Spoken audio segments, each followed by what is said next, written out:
Bokechu akoki kolia mbonga mutunyoso, akoki collaborer na mutunyoso, sauf Barwandais.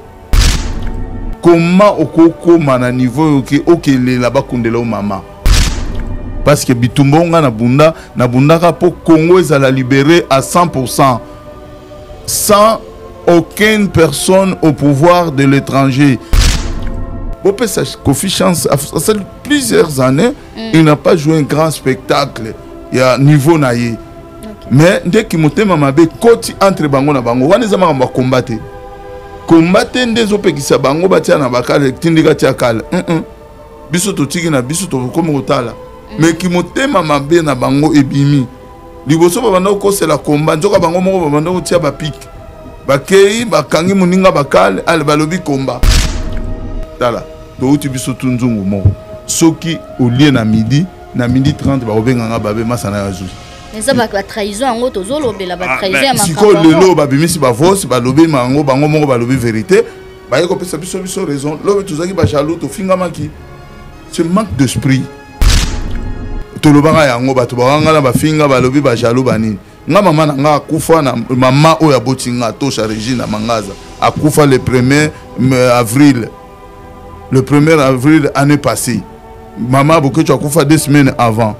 Moi j'ai enterré ma mère avec mon argent propre. Tous banomara mutu par rapport à misala na ye asani na kati ya République. Soit talent ebele, azana talent ya kobeta non azana talent ya kobeta drum, azana talent ya côté ya malobanza mendo tindie na jeunesse. Et au monde que ça ne va pas. Batiaka batu bana talent au bazana capacité ya ko diriger jeunesse wana. Est-ce que cette fille là il a la capacité de diriger les jeunes à Congo? Est-ce que les nominations qu'ils ont fait, réellement, ils peuvent nommer des gens comme ça? Je vous cite avec les noms.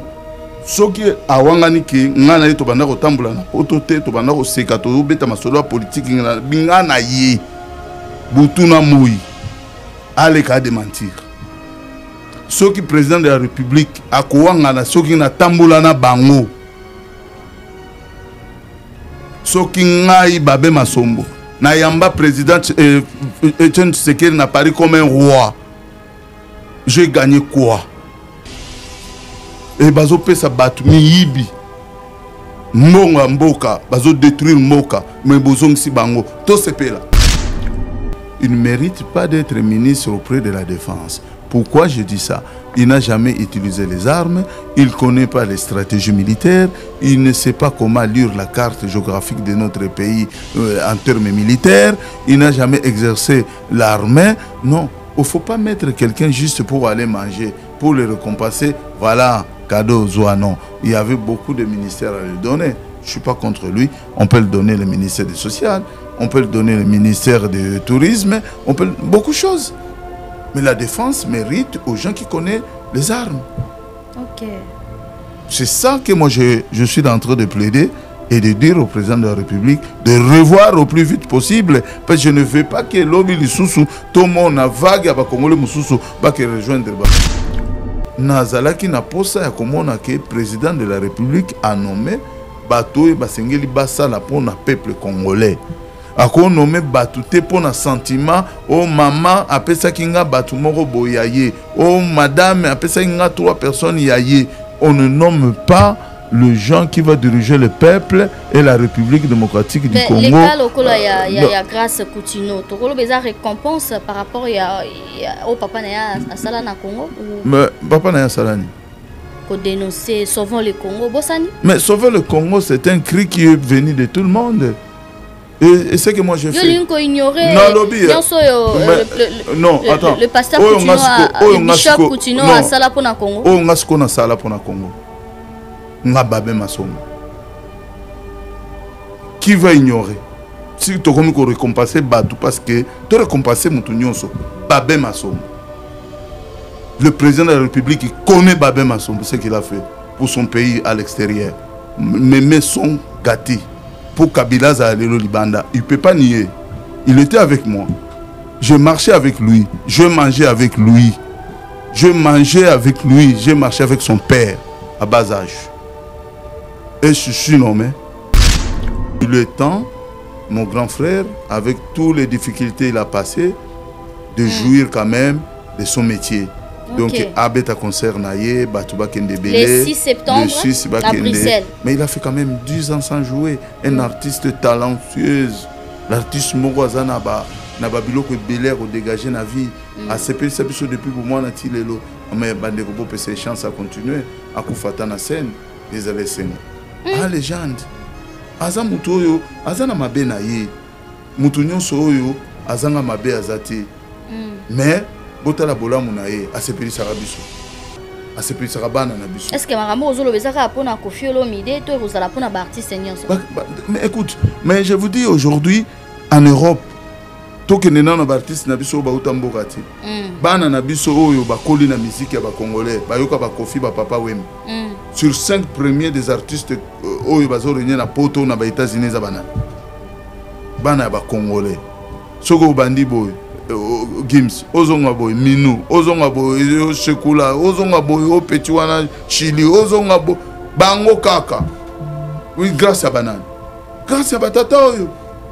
Babinisa ba maman na Bango. Changement de langage, ba Congolais ba kokamwa. Non, c'est pas poli kaka na bitumba ngo bo pola ba concert ezonga. Non, ezama kambo combattre, ezama kambo, il faut que nangaza parmi abatu oyo biso te dégager ki bango na combat na biso.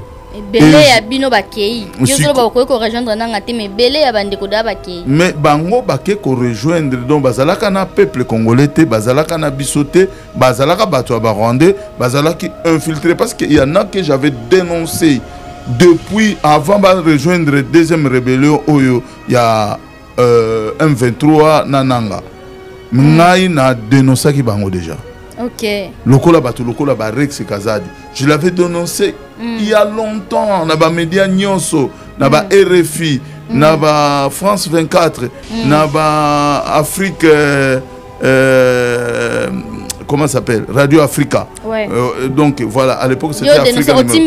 Na loba yango depuis kala qu'ils sont pas avec nous. Le peuple congolais ne m'écoute jamais. Ils ont leur choix. Ya koyoka batu moko boye, mais à la fin du compte, nous avons beaucoup.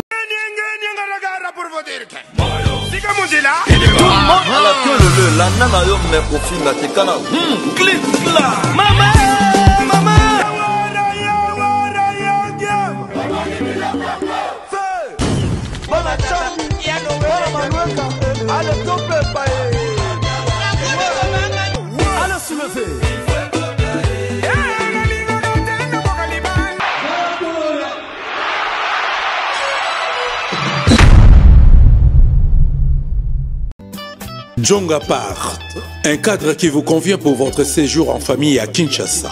Au numéro 69 bis, avenue Lusambo, dans la commune de Kintambo, à proximité de la maison communale. Mais à votre disposition de studio, appartement, chambre, salon plus cuisine, double toilette, salle de bain, appartement, 2 chambres, salon, cuisine, salle de bain, toilette, pour vous, au tarif le plus bas du marché. Alimentation électrique garantie avec groupe électrogène et panneaux solaires. Contact depuis l'Europe, plus 33 609 12 11 11 sur WhatsApp. À Kinshasa, Nick Mtsao, plus 243 895 140 330. Djonga Part, tout pour accueillir confortablement Banami Kilia Poto, Nakatia Kinshasa, la capitale. Djonga Part, cadre ya Bissomoko.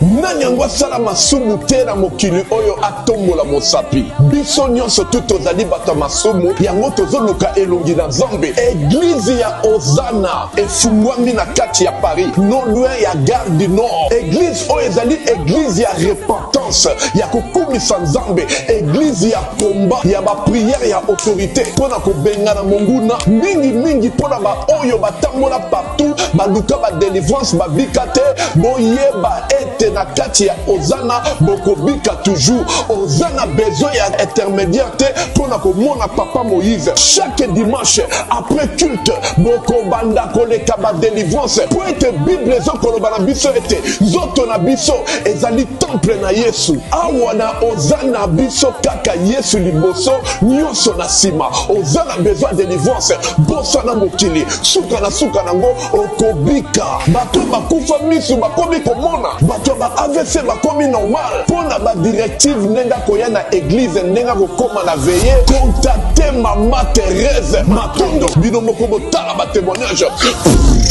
na umil mingi na komela bakisi na lembaki na obaki na tiki nzamba sala mais nzambe ya papa Moïse Makoma asale linga lelo na za mwasi esengo business ezotambola avec paix bien aimé soki oyoki partout papa Moïse azali luka moyen olanda ye luka moyen ozali kangoli na yo batu bamonaka te bamoni na misu nanga bato batambola te batamboli na misu nanga eza kutu likambo te ke o bayebisinga ngamoko okomona pe nzambo asalelinga aza pe capable kosalela yo okotémoigner pe lokolanga nzamba papa Moïse bisiko zali je glorifie le nom de Dieu de notre papa Moïse Makoma nanyango azokoloba ete nzamba salaka lisusu te ndenge abandaki kosala na kala awa bato babikaka toujours nzamba za terminus ozana eza terminus tango bokoya bokobika kaka le 31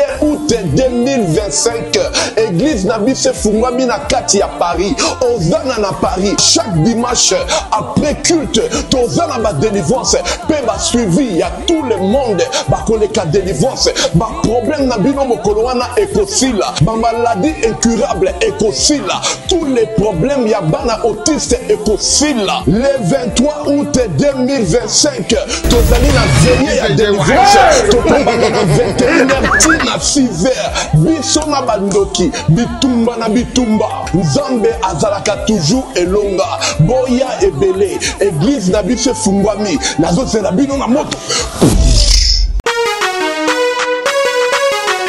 olo likamba welaka te olo bordo pasalaka kwede te Abidjan DJ maison awa toza chez Mama Nicole Malonga longonda mwasi nzambe à Château Rouge mieux kozonga bongo te yo kozonga bongo te toye Château Rouge tosala bakusa omoni awa toza Château Rouge soko yo kozonga bongo te mposa baproduit ya Mama Nicole awa nga nalingi navimbisa navimbisa te eza bachiffon na tie ote chiffon na tie chiffon sikoyo nalingi nazala nango naturel na place nake Tunisie comme olobe nanga ke pa Mama Nicole Malonga BBL te bapomade eza baproduit eza onde Château Rouge baloba yango Château Rouge okitika na métro na libula métro mbala moko awa bakomi wana awa toza namoni yango bazalaka bafana lelo bakomi bakomi awa toza awa nyonso kozwa magasin kitoko propre Mama Nicole Malonga yeyo voilà, vous allez à la maison à Toza chez Nicole Malonga à Toza, comme on dit toujours. Alors, Toza, la spécialité sur le produit à Toza, on a grossissement à sein, fesses, mollets et hanches.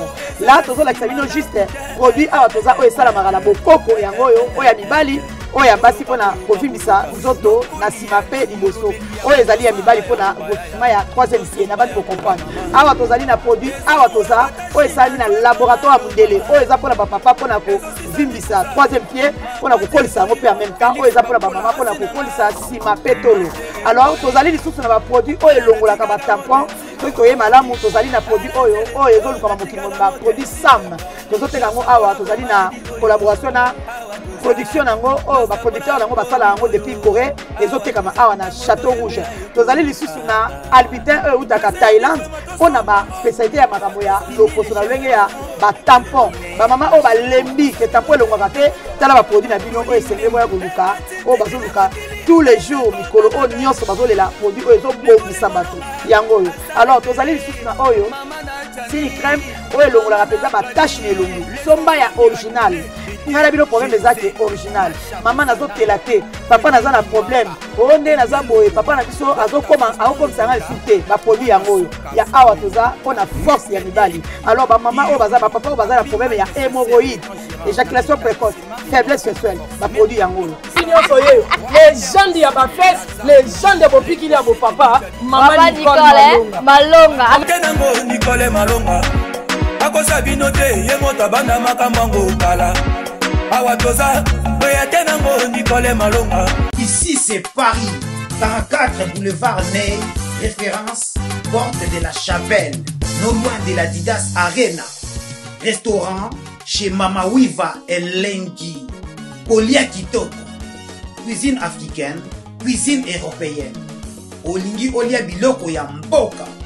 Ondu, malangwa, mboto, lipoke ya ngulu, taba ya kotumba, lipoke ya mpoka, légumes verts, na moteke ya moto. Awa kutu masanga ya malili, iratakate. Adresse Eza Semoko, 44 boulevard Ney, non loin de la Didas Arena. Je suis chez Mama Wiva. Je mange, je viens à peine d'arriver sur Paris. La qualité fait la différence. Venez découvrir la classe et la différence. Ça fait la différence. Elengi. Allemagne, États-Unis, Canada, Bruxelles. Ma frère Joe, place c'est Zamoko. Cuisine arabe, cuisine africaine chez Mama Wiva.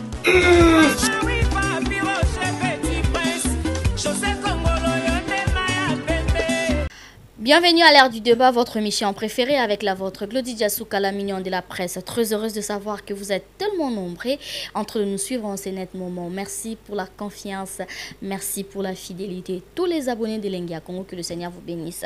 C'est l'ère du débat, comme vous le savez tous, ça veut dire que l'évolution du Congo, Tokomiwapi, photo salanini, AP gouvernement et bimi, photo lobela, tous ba idée, plus penazora pe bande konabiso ba résistant, obobi ba combattant, bana mboka, obalobelaka maramotali mboka na biso ba dénoncer kapé, hein, voilà pourquoi aujourd'hui à l'ère du débat, je vais recevoir le général Babé Massombo. La zue parce qu'il y a Rolobezali. So moni aye c'est Mamboroloba Ezali. Merci à Tracy Mbelenga Pro, la même magique, pour la réalisation de cette émission. Une très belle émission. Émission a suivi en famille, ba papa, ba maman, ba responsable ndé balandarabiso parce que awa to lobara pena makambo il faut to lobara parce que média na biso e komi makambo belé mais à travers l'ère du débat, ozo ba réponse na ba question na bino, tozo analyser, tozo ba likanisi ya ba imboka. Voilà. Merci. Merci à Willy Moucheni, le code mondial, Napesi Ombote, Ozolanda Biso, à Willy Moucheni. Merci aussi à Yala Joie, à Mado Pichuna. Merci à Papa Jean-Marie Diasouka. Sans plus tarder, je vais recevoir mon invité. Et je vous rappelle le concert de Weranson, c'est 18 octobre à Adidas Arena. Continuez d'acheter les billets, finissez les billets le 18 octobre. Toko Zalawana na Adidas Arena na Igwe le roi de la forêt et donc bana maison mère bosomba bien nabino et voilà Toko Zalapé le 6 septembre chez Kofi Olomide na Bruxelles Belgique zala tomber parce que quartier la temo bimba et Toko yo kapena chacho en live très simbelenga pro on va débuter fais-nous plaisir je vais recevoir le général Babé Massombo. Bonjour bonsoir. Et bienvenue. Bonjour, bonsoir. Nicolas Belé. Nazali. Ah, tata okimi, makambo balabani makambo pela moto. Na kimité na lingaka ke tozwa vraiment ba matière potoleka. Combat ngone tika bolembisa yango. Non, combat na lobaka toujours combat za syndicat. Za lokola syndicat. À chaque fois problème moko à Congo kozala, il faut peuple congolais azala réveiller na bato balobelaka ye a éclaircir masolo ndenge ezokokende eza teke combat échanger parce que combat obino bobanda kokanisa wana ekozongaka lisusu te ndenge tozalaki parce que ba régime échanger ba makambo ebele échanger et puis biso mpe tochanger cadence ya combat tokomi kolobela tokomi kolandela sikoyo comment mboka na biso il faut ezala structuré ezala conduit ezala nakolo ba ndenge nini et peut toi ma proprement na biso mongo ba kolomboka so likambo ezali toleki tolobeli yango soki ba erreur ezali toleki tolobeli yango za sous ndenge ya tozaki liboso teke tozo bunda tozo swana pona likambo mboka non bato baza na politique ya lelo baza ba congolais mais soki ba paya baningi bakota tokolata toujours poso oyo boyebeli. Très bien, merci beaucoup. Et tout ça, la bombe en beau Italie, gouvernement où tu cobima, gouvernement il y a Madame Sunimwa. Souminois. Tuluka. Maman Judith, bah nommé Batou, pour te côté on va commenter d'abord, ben impression les amis. Bon, impression nanga liboso, vraiment je salue tout le monde. D'abord Batou Bazolanda Biso, na salue bande konyoso oyo balanda kababe mason bon esprit à bien. Je crois que impression nanga liboso, le président de la République, M. Antoine Félix Tshisekedi Tshilombo, il n'a pas encore compris qu'il est chef de l'État. Pour moi. Il n'a pas compris que? Il n'a pas encore compris qu'il est le chef de l'État. Comment ça? Voilà, je vais vous expliquer pourquoi dans le Bongo. Parce que au moment où vous dirigez l'État local Congo, vous dirigez un sentiment à batouté. Vous dirigez un sentiment il y a peuple. Peuple ndé président de la République, il faut ayoke là. Tant que peuple président de la République a que le peuple était ezamabé akasi. Pourquoi na lobi bongo? Parce que bisonyo sonangai nazoloba awa pendant les périodes où tu koleka ya nu ya mbiringa ezana goma tilelo oto tozo ko résoudre ngote, nous tous nous étions unis comme un seul peuple. Hein? Derrière chef de l'État, derrière l'armée congolaise. Pour Fléoana et Komati et renverser l'institution. Tout ce qui n'a pas gouverné, particulièrement le président de la République, M. Antoine Félix Tshisekedi Tshilombo, de prendre les choses en main. Prendre les choses en main, ce n'est pas dire que non, vous allez nous répéter la même chose. Les gens qui ont échoué hier et aujourd'hui, ils sont toujours en place. Ça, c'est quelque chose que moi, Babin, nazo ko digérer en côté. Pourquoi na lobi bongo? Parce que tant au gouvernement où il y a Madame Judith Tuluka Souminois banoma ki batu ya liboso, rébellion et koti na kati ya mboka. Bagresseur ba koti na kati ya mboka. Et tout le monde qui opposition na pouvoir basangana ki pour na tobo ma fléau wana ya ba adversaire ya mboka ya ba ennemi ya mboka o ba bingi ba Rwanda ba koti na kati ya mboka po ba botola mboka biso nyonso na ngai na likaki susu na émission na yo na apuyaki armée na apuyaki peuple na lobaki peuple totelema tokoko zongela lisusu makambo ete et ba institution eko ko isamate na ndenga manduki. Tout le monde qui le chef de l'opposition qui est Martin Faïlou akendaki kokutana na ndekonaye président de la République. C'était une chose vraiment biso nyonso to apprécier kiango. Et puis c'est que biso tout que bon voilà to zongi bomoko pour l'intérêt général ya République ya peuple. Mais na makanisi na biso to kanisa ki kendenge président de la République na opposant monene na bandeko nyonso na armée na biso ba résistant combattant oyo to tikali na les républicains to mekako sangana ensemble pour to bengana fléau wana. Toujours déception ya komona que président de la République oyo ayebi valeur ya opposition pe auti na kati ya opposition. Il a répété les mêmes personnes qui sont en train de s'enrichir. Bazongi lisusu na kati ya gouvernement na ye. Abakisi pe ba mususu oyo basala kala na kati ya ba gouvernement ya occupation o ba s'enrichir gratuitement. Ils ont rien fait. Bazongi lisusu na gouvernement wana. Et les autres Congolais, ils sont pas compétents pour bazoa ba ministère ça le peuple congolais et il y a que le même personne au bazo sala mabe nde bango ba continuer à répéter biso bango. Mais na makambo zoloba o kaka batu mokonde bango wana kaka mebilongi sika pe koti netina o monité grâce Coutinho ba nommé ministre de la justice. Bon naza contre yete ministre des sports je crois. La jeunesse. La jeunesse et sport je crois. Non, il y a jeunesse. Il y a jeunesse. Bon, je ne sais pas. Grâce Coutinho, ministre de la jeunesse. Maman, naza contre mademoiselle Wanate. Aza congolaise et le rôle abuso. Papa naye azali quand même mutuo ya yebani na kati ya République démocratique du Congo étant que frère en Christ, donc étant que pasteur Moutona Nzambe. Et ça n'a pas été Continuons Fernando. Voilà, continuons Fernando. Et ça m'a été moi n'en ai pas nommé, mais par rapport au Yakwa. Maman, tous banomara mutu par rapport à misala na ye à sali na kati ya République. Azana talent ebele, azana talent ya kobeta, non, azana talent ya kobeta drum, azana talent ya côté ya malobanza mendo tinde na jeunesse. Et au monde que ça ne va pas. Batiaka batu bana talent ou bazana capacité ya ko diriger jeunesse wana. Est-ce que cette fille là, il a la capacité ya ko diriger ba jeune à Congo? Mais il y a quelque chose qui sonne mal.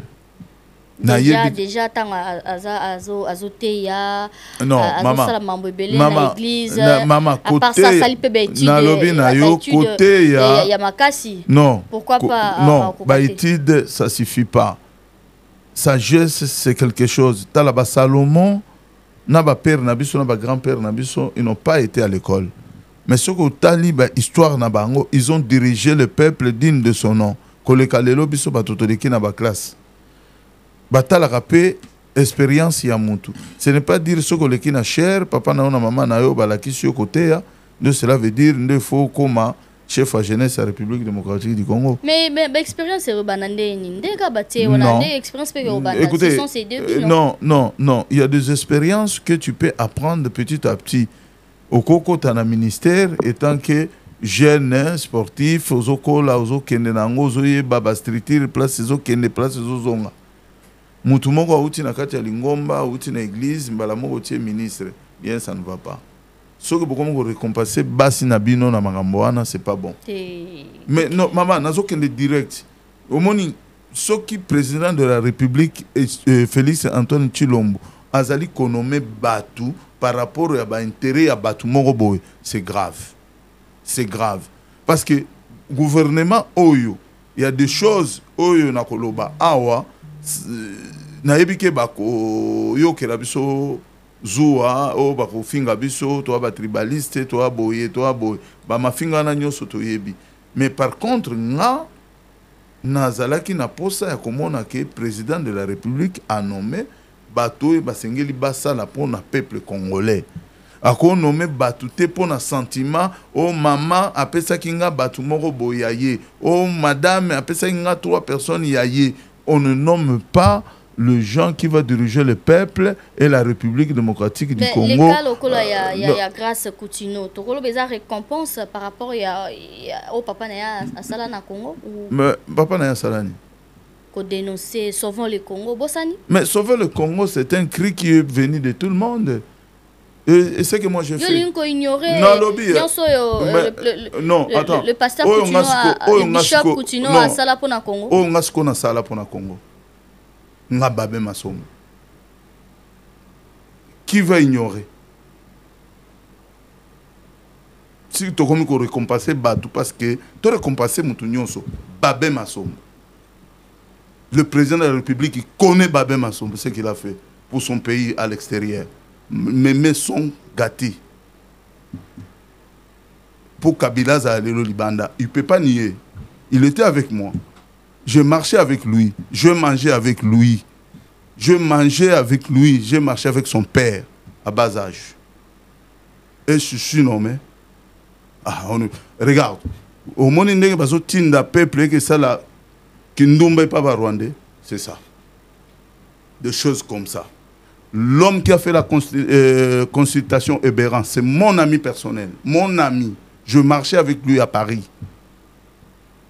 Est-ce que les nominations qu'ils ont fait, réellement, ils peuvent nommer des gens comme ça? Je vous cite avec les noms. Ceux qui awangani ki ngana to banda ko tambula na otote to banda ko seka to beta masolo politique ngana bingana yi butuna moyi ale ka démentir. Ceux qui président de la République akowangana ceux qui na tambula na bango. Soki ngai Babé Masombo na yamba président Etienne Tshisekedi n'a paru comme un roi. J'ai gagné quoi? et bazo pesa batu miyibi mbongo mboka bazo détruire mboka mais bozongisi bango to sepela. Et bien si ko ozo réclamer pe na pas. Nazo réclamer l'autre côté c'est mon droit. Ah. C'est mon droit. Nazo réclamer l'autre côté c'est mon droit quand je le faisais. Qui m'a envoyé? Personne. Mais tant qu'on a komona ke bazo sakana na peuple. Na osani. Na koleka na robana koloba c'est quoi la vérité? Donc selon Babé Masombo grâce que tu nous as mérité cause à la ministre à jeunesse. Ce n'est pas que elle. Je ne suis pas contre elle. Ah, il y en a plusieurs. Il y en a plusieurs. Le gouvernement là, il ne peut pas être composé comme ça. Tout ça qui a besoin d'un gouvernement d'union nationale. Pour elongola surtout nyonso o ezoko le kana Goma na Bukavu. Le losiko République démocratique du Congo. Totiki siko bana ya Goma Bukavu bamboka na nyonso barwande bazwe yango tokangi maboko ale tuzo pesa batu sentiment ya jouissance ya bambongo ya République démocratique du Congo. Batu wana tout bazana gouvernement, qu'est-ce que il va nous emporter? Quelle relation, quelle façon de voir les choses pour la République démocratique du Congo? Il y a quelques-uns que je ne peux pas nier. Par exemple, la fille qui est ministre des Affaires étrangères. Il a fait son boulot. Si on peut le conduire, oui, on peut le conduire. Ok. Et je ne suis pas jaloux de qui que ce soit. Mais les gens qui étaient là, bah, ils ont ça battu en Espagne gratuitement. Oh, tu as sponsorisé l'équipe Mongo Boye et comme à ceux qui Congo visite. Beaucoup de gens Rwandais. Nous avons kati kuna lobeka mongo zo le kawana. Bambongo mongo mozo yibaka na poche à l'état pour boya okosaka mokilike to sponsoriser boye pour Congo. Comment bino boko sponsoriser visite Congo tozali na ba parc ya Malonga te, ba parc oyo ya Malonga ezali place ba rebelle bavandi, ba touriste bakoya te, bakolanda te, banzela ya Malonga ezate, ba hôtel ya Malonga o ba touriste bakobanda okende na intérieur de la République démocratique du Congo. Il y en a pas, mais vous avez sorti de l'argent gratuitement pour que ne copie ça ba équipe moko ya poto et c'est bon nango. OK. Donc c'est grave. Pourquoi biso ba peuple congolais toko vanda tranquille comme on a makamande ngwana. To banda ko espérer que un jour tout mona président Tshisekedi a changé gouvernement naie a tué batu oyo d'une de son nom na ba poste oyo esengeli batu wana bazala pour ba combattre frérot ba ko défendre Congo à l'intérieur comme à l'extérieur. D'accord, très bien, on continue. Et bon cas ndeko Eliezer. Bon, Eliezer, moi je peux le comprendre. Il a joué son rôle. Il a mobilisé le peuple congolais. Moi je suis pas jaloux. OK. Il a mobilisé le peuple congolais. Il a fait ce qu'il a fait. Il a dénoncé même des mauvais coups d'État qui voulaient se passer au notre pays. Tout ça, c'est du travail de quelqu'un. Mais il ne mérite pas d'être ministre auprès de la Défense. Pourquoi je dis ça? Il n'a jamais utilisé les armes. Il ne connaît pas les stratégies militaires. Il ne sait pas comment lire la carte géographique de notre pays en termes militaires. Il n'a jamais exercé l'armée. Non. Il ne faut pas mettre quelqu'un juste pour aller manger, pour le récompenser. Voilà, cadeau, zoa, non. Il y avait beaucoup de ministères à lui donner. Je ne suis pas contre lui. On peut le donner le ministère du Social, on peut le donner le ministère du Tourisme, on peut beaucoup de choses. Mais la défense mérite aux gens qui connaissent les armes. Ok. C'est ça que moi je suis en train de plaider et de dire au président de la République de revoir au plus vite possible, parce que je ne veux pas que l'homme Lisusu, tout le monde a vague à Congolais Moussoussou, va que rejoindre le Rwandais. C'est grave. D'accord. Voilà. Non, il faut qu'il y ait un remaniement encore.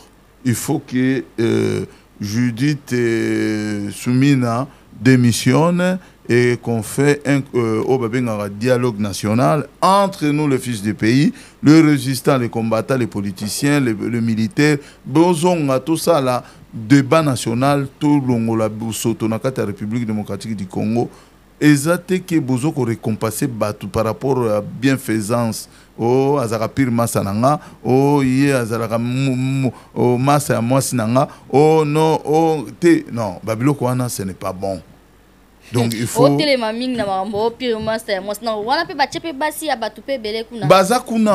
baza kuna ba o monde zana gouvernement na eza ya mutu moko boya vanda te mutu nanga fo azala te papa moko aleki alobi te Chilombo mutu nanga pe fo azala omona mutu mususu la réalisation tshela biso général Babé Masombo loba te Chilombo naibisaki yo nini ya kozanga te likam nini donc on dirait moko tata moko nzamboka bazo pese ba injection mais si eza nango aza mutu aza na staff na ya na batu na ye. Mais le président de la République, il ne peut pas nommer de gens par rapport aux recommandations de gens. Non, on ne veut pas. On ne veut pas de ça. On doit nommer les gens qui méritent à la place qu'il faut. Et les Congolais, pire des souches. Je comprends. Si, balingité, vague, il y a des Congolais, ils ont l'ongwana bango, ils ont diverses. Ce n'est pas bon. Très bien. Yango moninga na likia na lobby que président de la République fongola miso batu wana tu batie wana bazana bango ba trafiquant ba yeko mbongo na bango ba yeko mbongo na bango.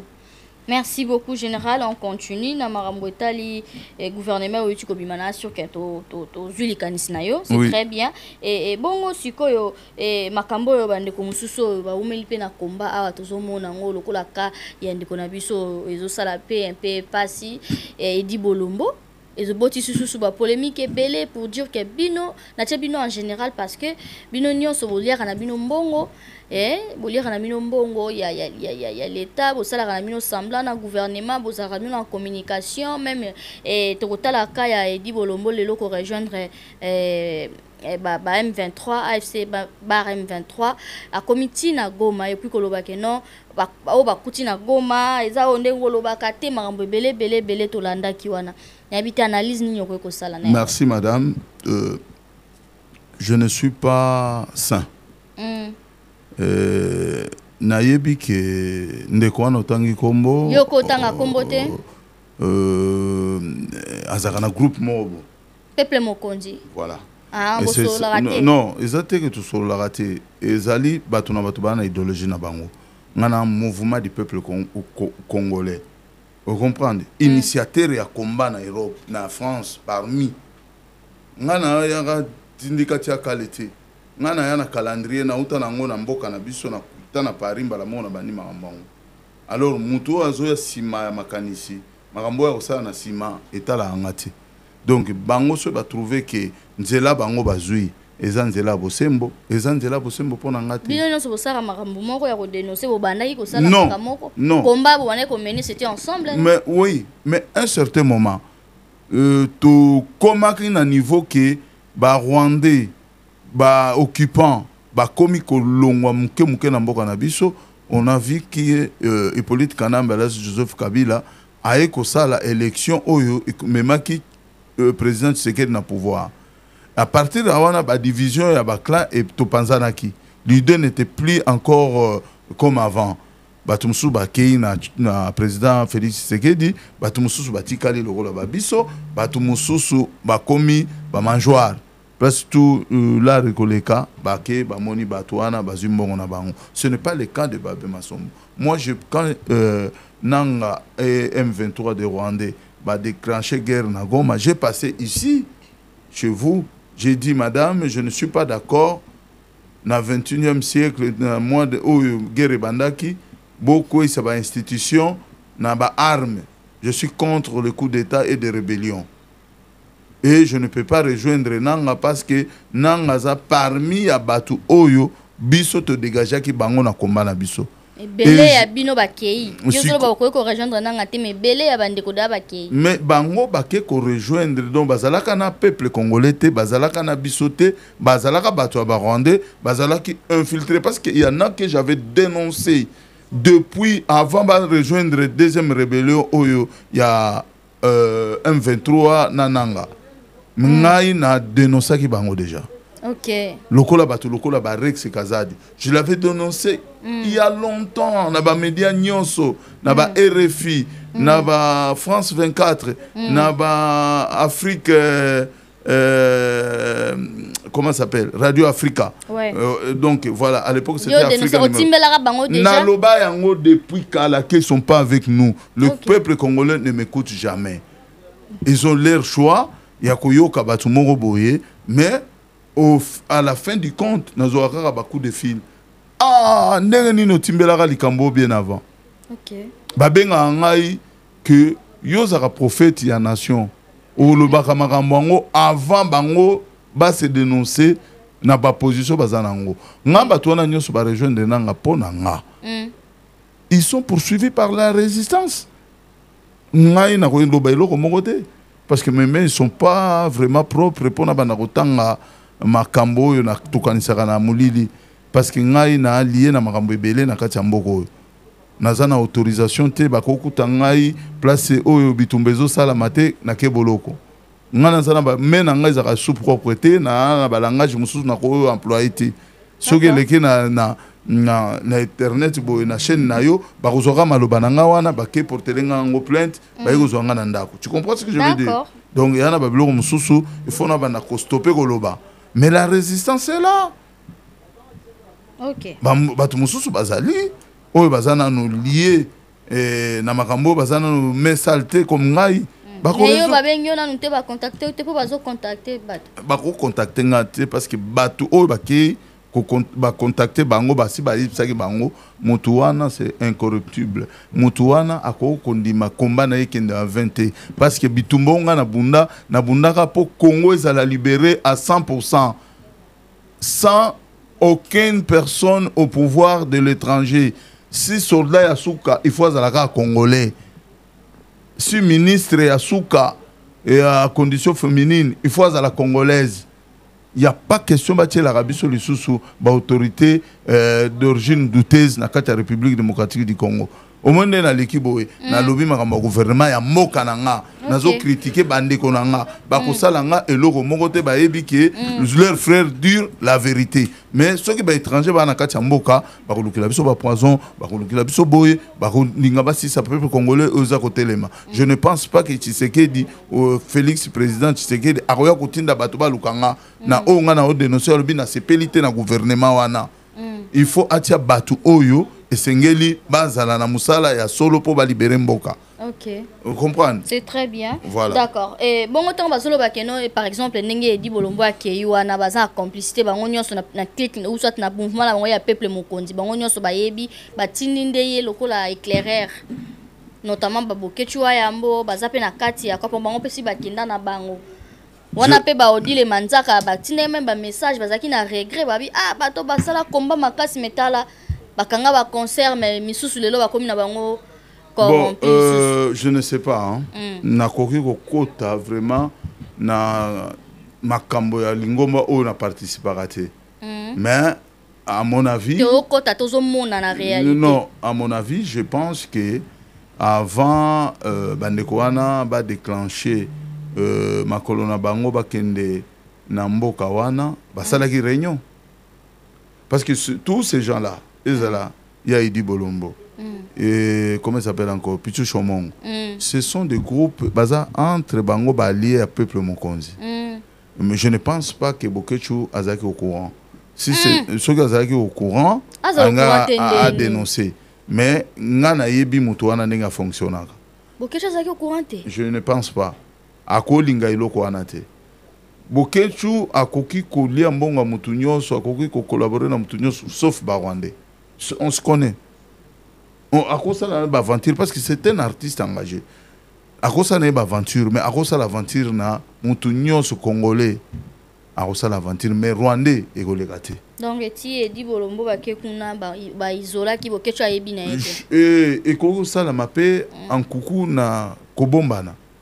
Mais bango ne bayebi nga nazalaka kuna te yango wana na koloba pona lingomba wana mais pona lingomba na biso nous sommes pas là donc tikala jamais ko trahir la République démocratique du Congo ezo sala soni ba musiciens bazotala bata ba musiciens bazotala ba ezo sala soni te ezali manque de savoir vivre na lokoso omoni soko komi na posa ya mbongo omoni bato ebele bakoka ko digérer succès te oyebani okomi ko luka sikoyo o vivre mais si on a résistance mbongo ya la raté na opposition mbongo ya la raté biso tozali na pona ko dénoncer seulement pour ba gouverner na bato oyo baza ko diriger biso ba bongisela biso République démocratique du Congo et vivre na peuple nango nde rôle biso jouer mbongo ezate comme tel Je comprends. Ce que les Arabes ont dit, c'est parmi les Batu, oh, bah, à Liboso. Mais nga yo na zananga pauvre.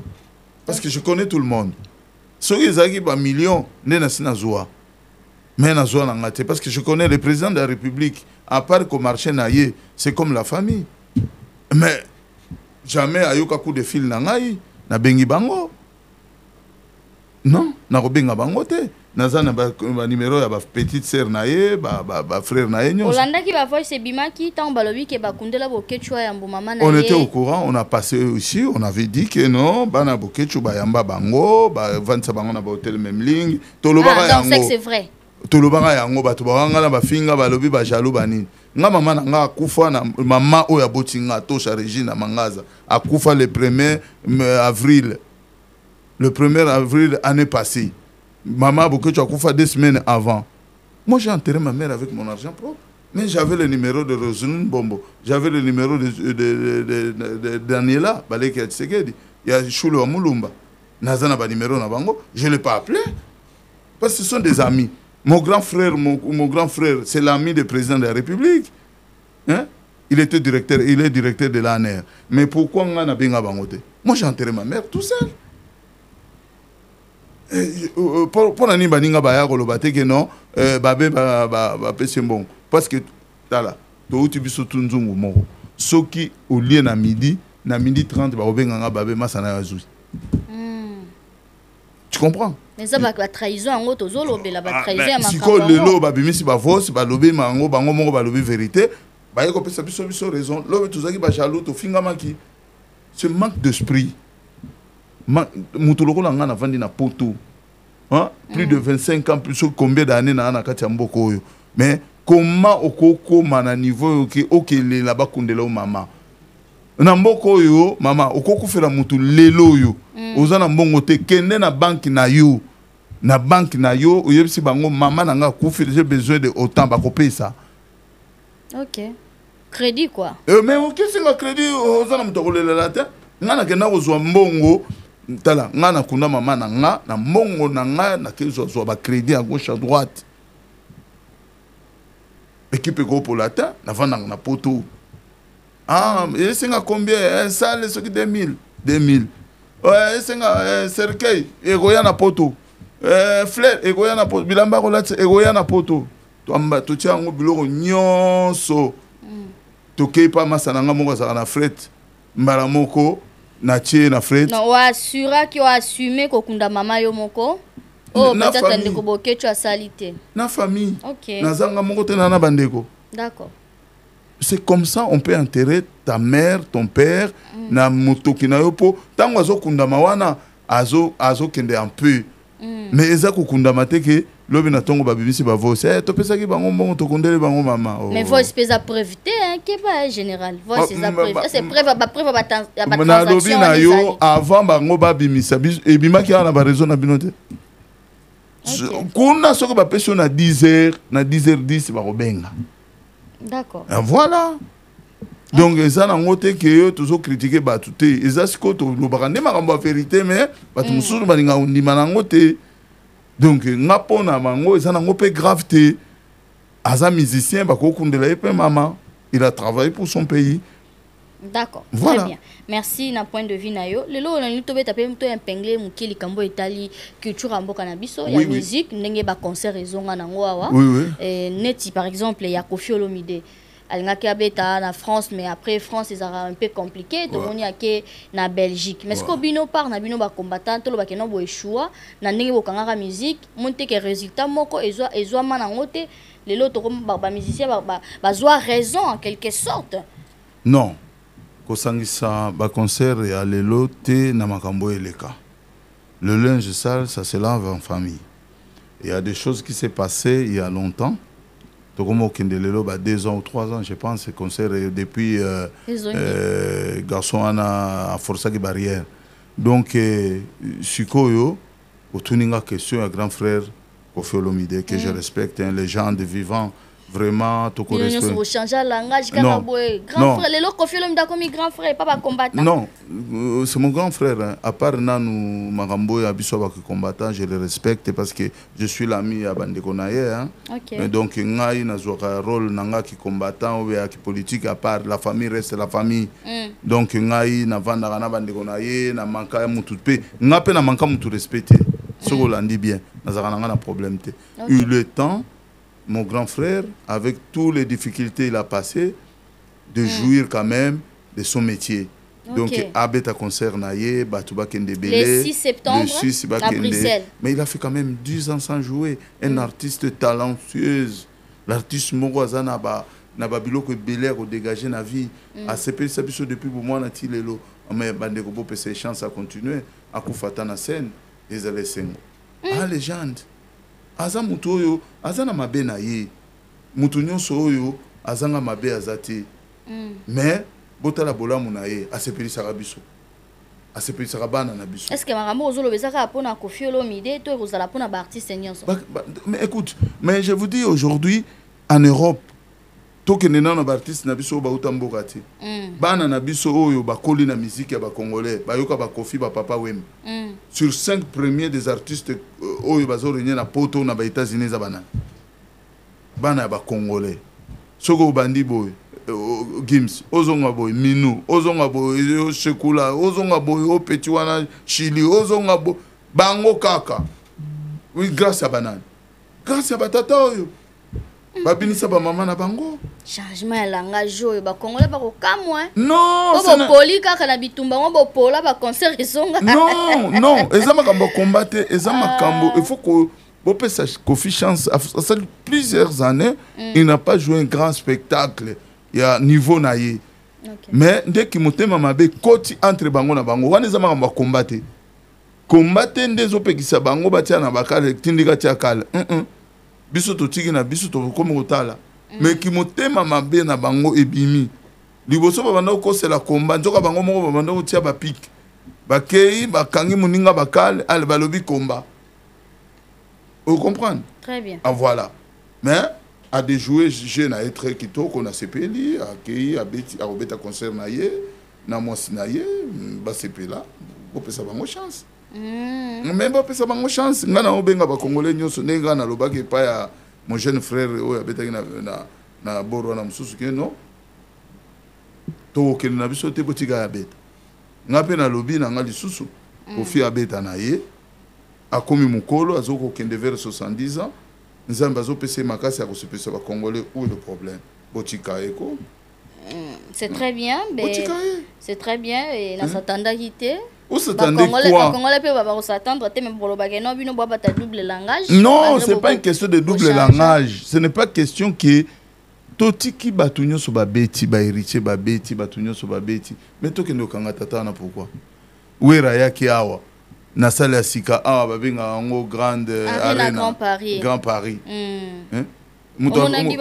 Mutu kuta pesa bango adresse nga mutu livraison. Ba yeba adresse te batu bazo bunga. Ngo tu vois. Bato baba na utunanga babe à grande arena ngoza ngabi na parc d'exposition parce que bon moi je travaille là-bas.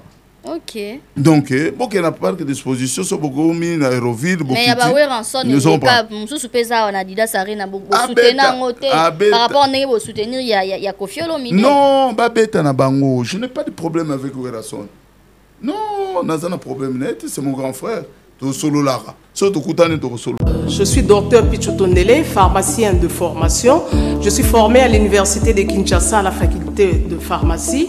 Et puis je fais d'autres masters en transformation des agro-ressources à l'université Marien-Ngouabi et au Canada en préparation de cosmétiques thérapeutiques naturelles.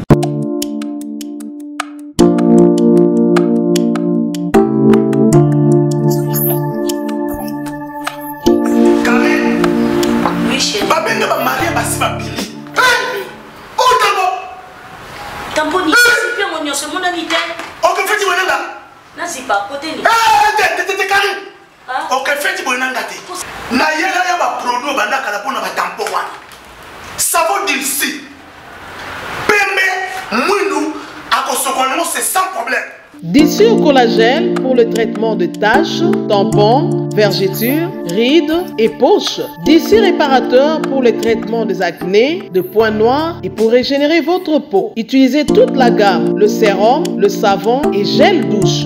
DC cheveux pour le traitement de cheveux abîmés. Utilisez l'huile et son shampoing. Avec Dixie. Toujours. Mais, tu solo là. Na solo na bango nyonso, na bando so na bango nyonso depuis na mwana muke ba viena nga le makaba, ba Blaise Boula. Tu écoute na kenanga na pité pas Blaise Boula. Est-ce que y ba Yo mo zo dévoiler ba secret. Mais non, ba ça ba viena nga na kola na bango. OK. Et ça na ngo makambo combat tango ezalaki combat na lobaki, je n'ai pas d'amis tant que mon pays il est occupé. Ba yebi yango. Hein? Faire rigola. Nazalaka na bango. Naza yaya na ye tokoli biso tu na ngiringiri bango na biso na yangambi bango na nyanga naza masa cherigola. Donc c'est la famille. OK. Merci Tracy Mbelenga Pro. Au côté de la affiche à Ranson payé par Beta le 18. Ah Beta le 18 okay. Na okendete. Le 18 octobre. Le 18 octobre ba Beta na bango. Mais eloko nde na senga bango. Oh nga na plaidara. Et pas na bango. La souffrance du peuple congolais pas bossa na bango basala rapé musala na bango bino loko na pe boye ba kapete na lobby je veux vous dire une chose. Le défenseur du peuple c'est l'artiste na répétant 1000 fois mutoza proche ya peuple koleka musicien azala raté musicien oyo balobaka moderne comme folklorique balobaka bongo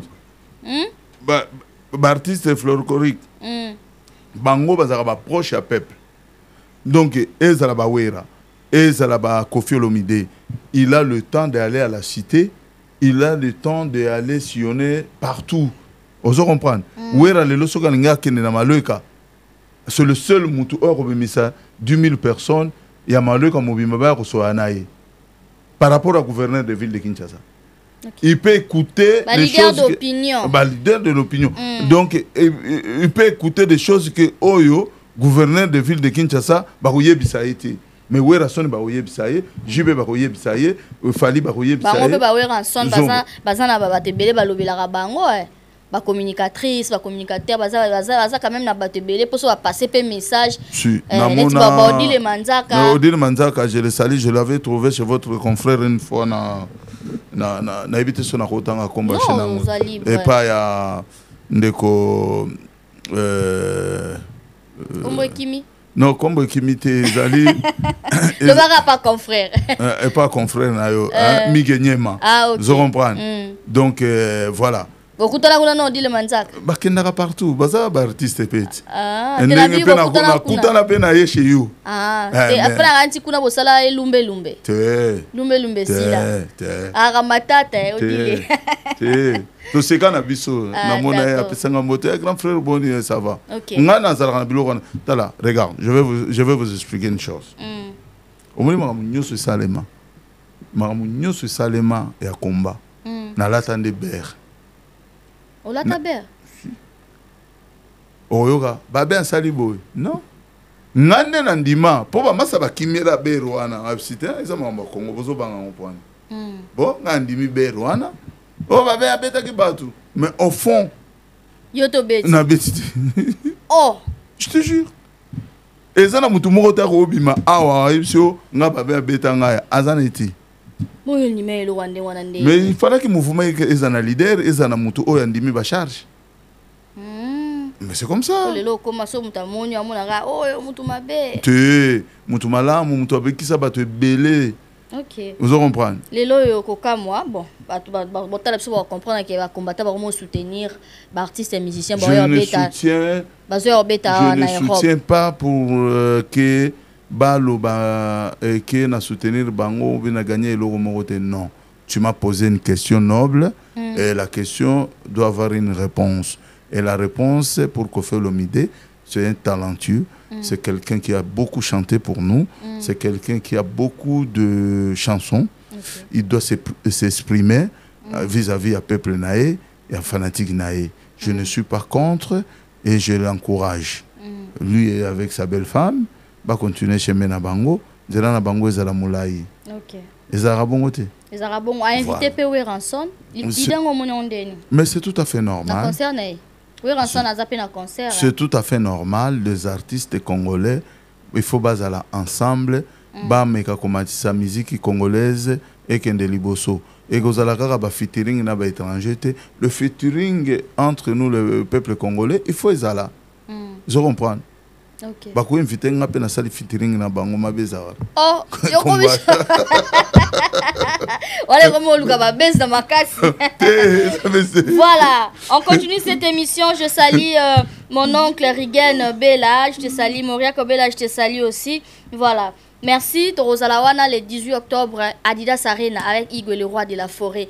Et donc voilà, ils ont artiste Yambo Kanabiso, bah, la fierté, bah, tombe la bendele Yambo Kanabiso, culture Yambo Kanabiso est télémi. Mais Babo Sanatine, le Cameroun. Kolobela Pemboka. Kolobela Ke. Makambo. Et puis déjà Kaza, ambassadeur de la paix. Ah, ambassadeur wana ndena boya kat kutoko tandela wana te. Voilà pour la vente sur la plateau. Non, dit le manzaka poto lobela mambwana. Voilà linga okota mambwana. Ambassadeur de la paix linga ngote. Ah te. Tango pe, wali makamsu na linga loba ngote. Wali ki ambassadeur wana. Tango to na ba grand problème. Il fallait que bimsela biso ki ambassadeur wana. Ah. Kotia Tembete, il y a ambassadeur de la paix. Ah, Atigao. Voilà, tosoli kitoko na mambo etali ba artiste général Babé Masombo. Oui, madame. Le loyo tomoni bande komsu pe kaka ya résistance ba telemi elingi phénomène elingi banda kukanga ba église. Abato kota na sujet ya pasteur Marcelo. Yo lobinine par rapport ya mwana kukanga ba église. Donc dans quelques jours à l'église pas bande kona ba combattant. Je les encourage. Par rapport ya ba acte qui a au plus suscité bango affaire au ya pasteur Marcelo concernant liwa ya moi sina maman Blanche et puis ninga s'est remarié maman bebele la na simawana et puis si kanda bande kona onyoso ba tomboki fermeture à l'église à Paris na Europe ma place bande kona so bazali. Non, je les encourage. C'est quelque chose qu'on avait fait déjà, ça fait 20 ans passé. Sauf que Balingue va ressusciter en go, il n'y a pas de problème. Mais le problème, il y a Marcelo, et ça va solo mokonga na kota angote. Tu vois, c'est pour faire distraire le peuple congolais. Il a perdu sa femme. Bon, le lot a se remarié, même le lobby, bon, moutako tikala yemogote na vie. Bon, na évité, bon, ce qui est à Sala Moukou il y a 10 ans peut-être, mais moi c'est un Koufaki, mais Boti Kaye, Nzambe Naye, Nzambe Ojije, mais. Ça qui trop vite, qu'on s'est remarié, bon, après un an. Mais madame, il y a des gens qu'on ne connaît pas, Baoti Kokunda Mobali Naye, Lelo, Lobi Natongo, Likango Naye, Abandi Kobetele et tout. Nzoka Zalaga déjà na Moutou. Ça passe partout, dans toutes les familles. Tu vois, donc un an c'est beaucoup. Pourquoi? Parce que au moni na beaucoup qu'on a vu sur le baraboye 41 jours au tout le laka. Oh, dès qu'on a vu sur kokisi 40 jours te moi sinaya bimananda ku moi sinaya tambolate. Oui, pourquoi? Le 40 jours on a batebele baye ba ngote. Pourquoi batika ka moi sinakati andaku pendant 40 jours? C'est parce que balinga kotika moi si pendant 40 jours, il va voir ses règles.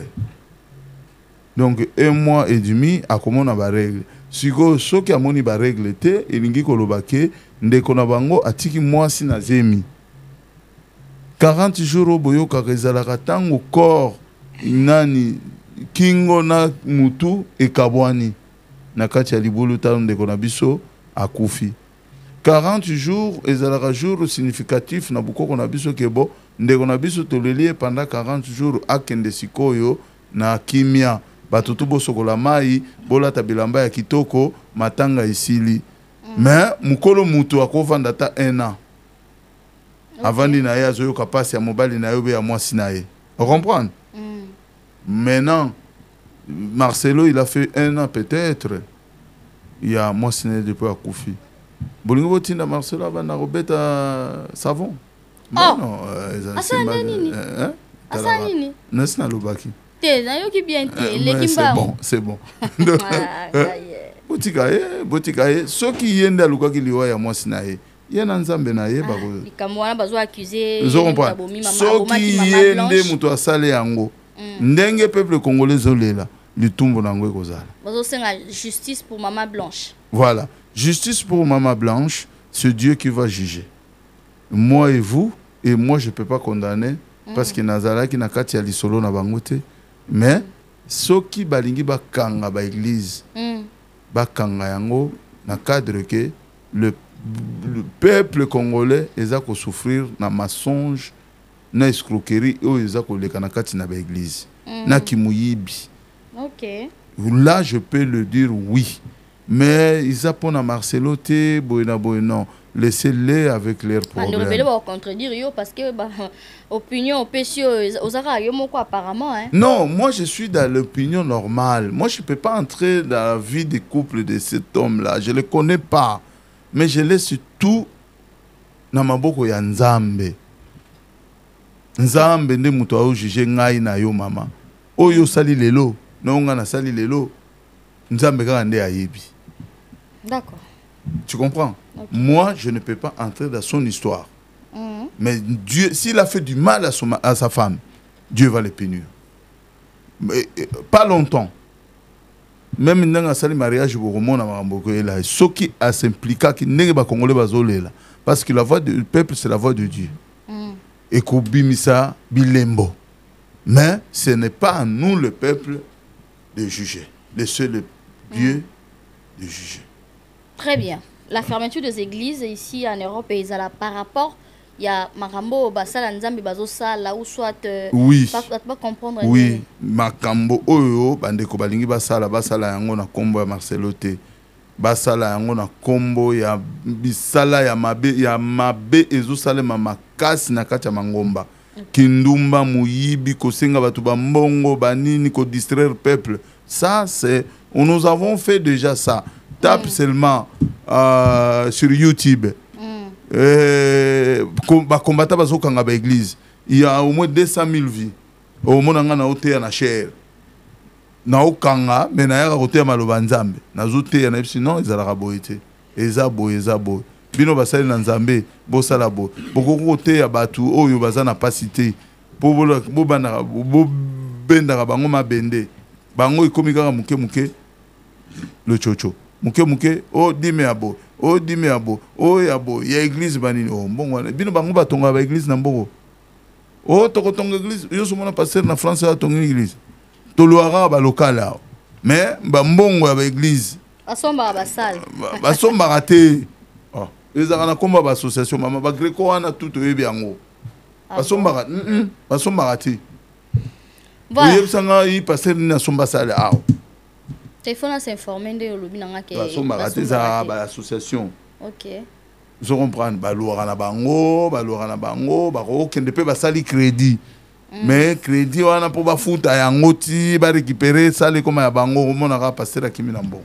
Oh là là. Histoire ekufi. Nde sikoyo e biloko wana ba ya bakanga bango. Yo vous en impliqué te trop. Te ngana politique.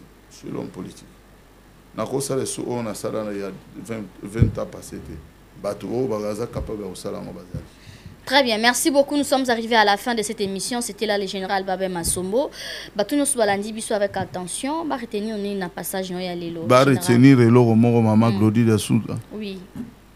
Président Félix Tshisekedi, avec beaucoup de respect, nous avons toujours dit que le Congo aux Congolais, pas n'importe quel Congolais. À côté de la biso ministre ya ba sentiment abatouté. Donc, et puis, on a besoin. Na minute oyo, total la marambozo le Kanagoma. Po bitumbeza na goma, ti ba onome ba ventira ba ministre. Est-ce que vous que bitumbeza na goma ti le loba bundaka batu ba okufa? Batu bele bazo sala ignorance parce que bagenda ko signer ba papier moko kuna na États-Unis bani. Mais ce papier là, ça fonctionne pas. Il y a la guerre au Congo là-bas. Mes frères et sœurs du Kivu et de Nord Kivu, Sud Kivu, bazo ko kufa tisiko.